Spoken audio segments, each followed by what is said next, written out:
بسم اللہ الرحمن الرحیم۔ اگر میں اور آپ یہ چاہتے ہیں کہ ہمیں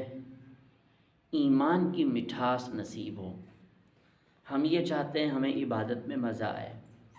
ہم یہ چاہتے ہیں کہ ہم نماز پڑھیں تو ہمیں بہترین سکون محسوس ہو، ہم یہ چاہتے ہیں کہ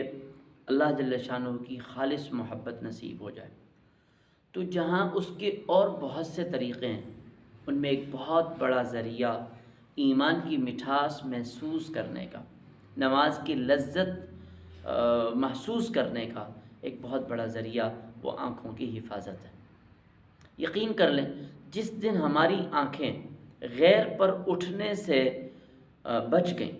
اور جس دن ہماری نگاہوں میں صرف اور صرف اللہ جل شانہ سما گئے،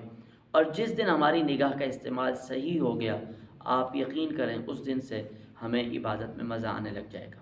اور جب تک ہماری نگاہیں بھٹکتی رہیں گی، ظاہر ہے یہ نگاہ ایک کیمرہ ہے، کیمرہ تصویر کھینچتا ہے، اس کو دماغ میں منتقل کرتا ہے، اس کو دل میں منتقل کرتا ہے، اور پھر اس سے ایک خیالات کی دنیا پکتی رہتی ہے۔ اب جب ایک مسلسل ایک خیالات کی دنیا میں ہم مگن ہوتے ہیں تو ہمیں نہ نماز کا پتہ چلتا ہے نہ کسی اور چیز کا پتہ چلتا ہے۔ اس لیے بھیا، اگر آپ چاہتے ہیں کہ آپ کو عبادات میں مزہ آئے تو پھر نظروں کی حفاظت ضرور کیجیے۔